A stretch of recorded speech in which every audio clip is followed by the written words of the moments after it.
help me! Somebody help me! There's a fire! The smell of turpentine and burnt canvas filled the air as 17-year-old Amara stood frozen in the doorway of her art studio. 3 years of work, gone. Every painting, every sketch, every dream reduced to ribbons and ash. But what her aunt didn't know was that destroying those paintings would be the biggest mistake of her life. Before we dive into Amara's story, if you're enjoying this drama, smash that like button, subscribe for more incredible stories, and comment below with the country you're watching from. Now, let's get back to the moment that changed everything. Amara's hands trembled as she stepped over the threshold into what used to be her sanctuary. The converted garage her late mother had helped her transform into an art studio now looked like a crime scene. Canvases lay slashed across the concrete floor, their vibrant colors bleeding into pools of spilled paint. Her easel was snapped in half. Brushes, some over 50 years old, inherited from her grandmother, were bent and broken, scattered like fallen soldiers. "No, no, no!" The word escaped her lips as a whisper, then grew into a wail. "No!" She fell to her knees beside what remained of Mother's Garden, the painting she'd spent 8 months perfecting. It was supposed to be her submission to the National Young Artists Competition, her ticket to the art scholarship she desperately needed. The deadline was in 2 days. Now it was nothing but confetti. "I see you found my little redecorating project." Amara's blood turned to ice. She knew that voice, smooth as silk and twice as suffocating. Her Aunt Funke stood in the doorway, perfectly manicured nails gleaming as she examined them with theatrical disinterest. Since moving in 6 months ago after Amara's mother's death, Aunt Funke had made it her mission to make Amara's life miserable. "Why?" Amara's voice cracked. "Why would you do this?" Funke stepped inside, her designer heels crunching on broken glass. "Oh, my dear, did you really think I'd let you waste your life on this hobby? You're moving to Lagos with me next month. I've enrolled you in a proper business school. This art nonsense ends now." "You had no right." "I have every right. I'm your legal guardian." Funke's smile was predatory. "Your mother filled your head with fairy tales about becoming an artist. Someone needs to teach you about the real world." Amara stood slowly, her grief hardening into something else, something fierce. Through her tears, she noticed her phone lying face up on her work table, the only thing untouched. And on its screen was the notification that would change everything. An email from someone who'd been watching her art journey online. An email that Aunt Funke knew nothing about. Faded down the hallway before she grabbed her phone with shaking hands. The email was from someone named Chioma Okunkowo, and the subject line read, "Your art has been noticed." Her heart pounded as she read, "Dear Amara, I've been following your work on social media for the past year. Your piece, Ubuntu Dreams, moved me to tears. I'm a gallery owner in Johannesburg, and I'd like to feature you in our upcoming exhibition for emerging African artists. There's also a cash prize of 50,000 Rand for the selected artist. Please contact me immediately." 50,000 Rand? That was nearly 20,000 in her local currency, enough to fight for her independence, maybe even hire a lawyer to challenge Aunt Funke's guardianship. But the exhibition was in 3 weeks, and she'd need at least 5 new pieces. Amara looked around at the destruction surrounding her. Everything was gone, everything except... Her eyes widened. The wooden trunk. She rushed to the corner of the studio where an old trunk sat covered by a paint-stained cloth. Her mother had given it to her years ago, telling her it contained treasures for when you really need them. Inside were blank canvases her grandmother had made by hand, using traditional methods passed down through generations. Amara had been saving them for something special. "This is it, Mama. This is what you prepared me for." But as she pulled out the first canvas, the studio door burst open. It wasn't Aunt Funke this time. It was her cousin, Zainab, Funke's daughter. "Don't move," Zainab said, her phone pointed at Amara. "My mother wants proof you're not trying to salvage anything." Amara's stomach dropped. Zainab had always been Funke's loyal spy, reporting every move Amara made. If she told her mother about the email or the canvases, "Zainab, please." "Save it." Zainab's voice was cold, but then something flickered in her eyes as she glanced at the destroyed paintings.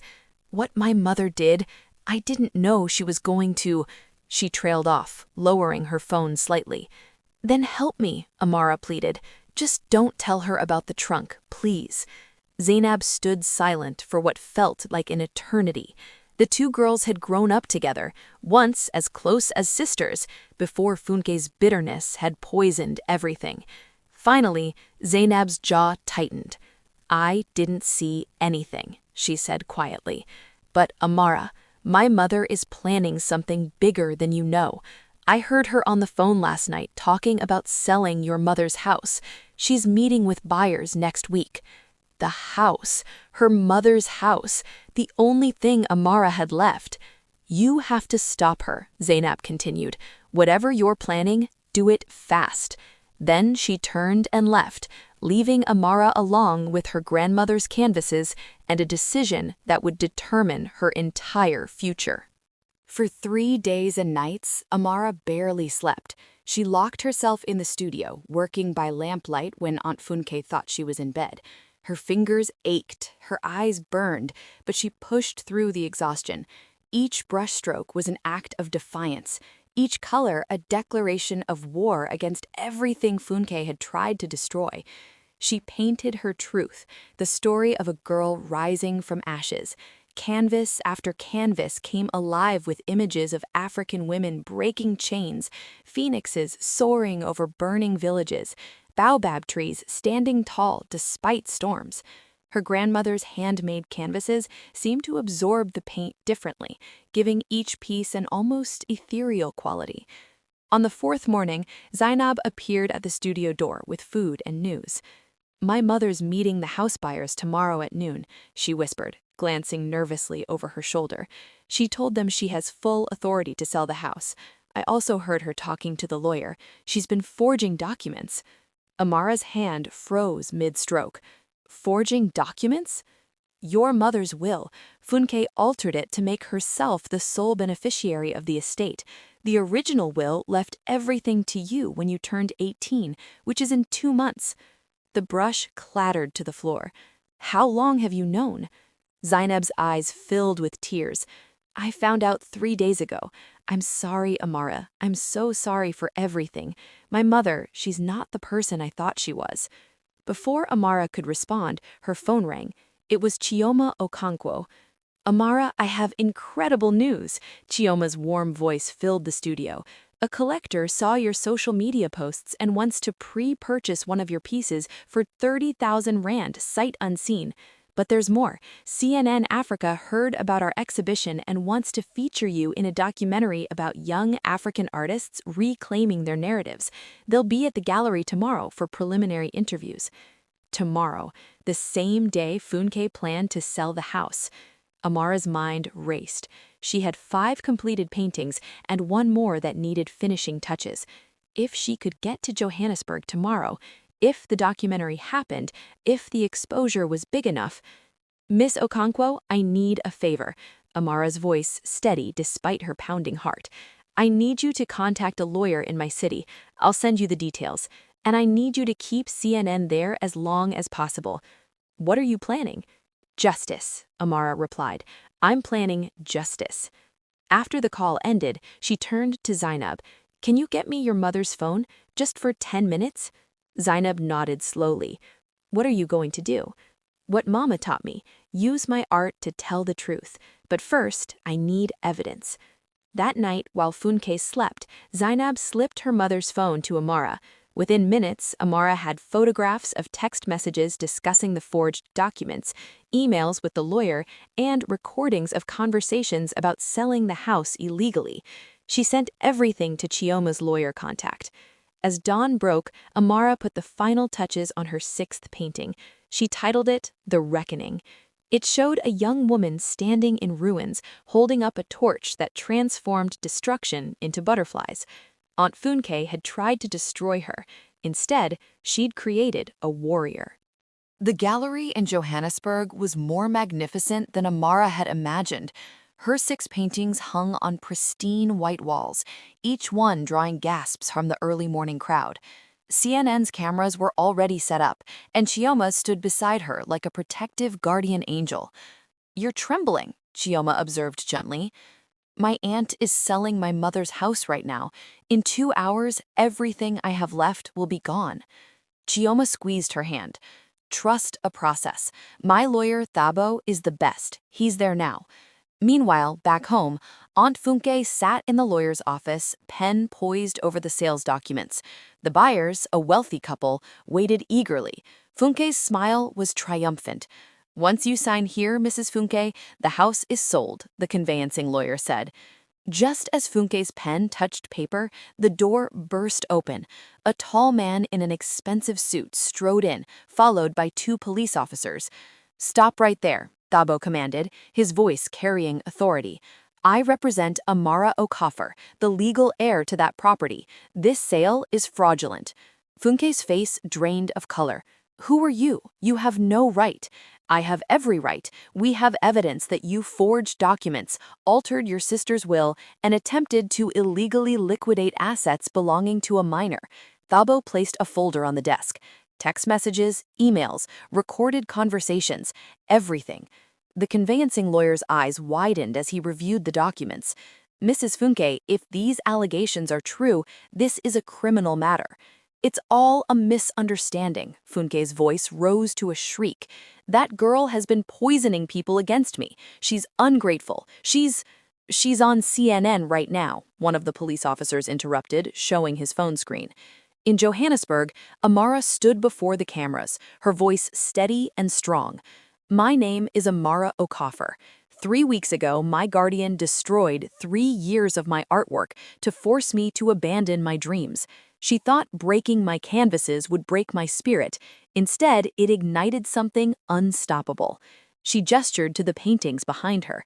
"These pieces represent every African child who's been told their dreams don't matter, every girl who's been silenced, every artist who's been crushed by people who fear their light."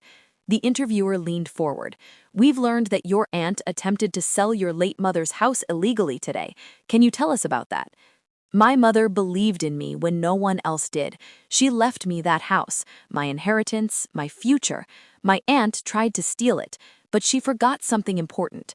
Truth always finds its way to light, just like art." The camera panned to Chioma. "We've received over 200 inquiries about Amara's work in the last hour. The pre-sale piece sold for double the asking price, and a prestigious art school in Cape Town has offered her a full scholarship." Back in the lawyer's office, Funke watched the broadcast on the officer's phone, her face ashen. The buyers had already left. The police were reading her rights. Her perfectly constructed lies were crumbling like ash. Zainab appeared in the doorway, tears streaming down her face. "I'm sorry, Mama, but it had to stop." 3 months later, Amara stood in her mother's house, her house now, watching the sunset through the window of her rebuilt studio. Aunt Funke was awaiting trial for fraud and forgery. The house was secure, her scholarship was confirmed, and her art exhibition had launched her into a career she'd only dreamed of. Her phone buzzed with a message from Zainab. "Your new painting is beautiful. Mama's lawyer says she wants to apologize. I told her she needs to earn that right. I'm proud of you, cousin." Amara smiled, picking up her brush. On the fresh canvas before her, she began painting a new piece. This one she'd call Forgiveness, not for Funke, not yet, but for herself, for every moment she'd doubted, every tear she'd cried, every fear she'd overcome. Her aunt had tried to destroy her art. Instead, she taught Amara the most important lesson, that true art, like truth, can never really be destroyed. It only transforms into something more powerful. If Amara's story inspired you, we need you to do 3 things right now. Number 1, smash that like button if you believe dreams are worth fighting for. Number 2, subscribe and turn on notifications so you never miss another powerful story like this. Number 3, drop a comment telling us what country are you watching from and what's one dream someone tried to take from you. Let's build a community of dreamers who refuse to give up. Your story matters. Your dreams matter. Just like Amara, you are unstoppable. Now go out there and prove it.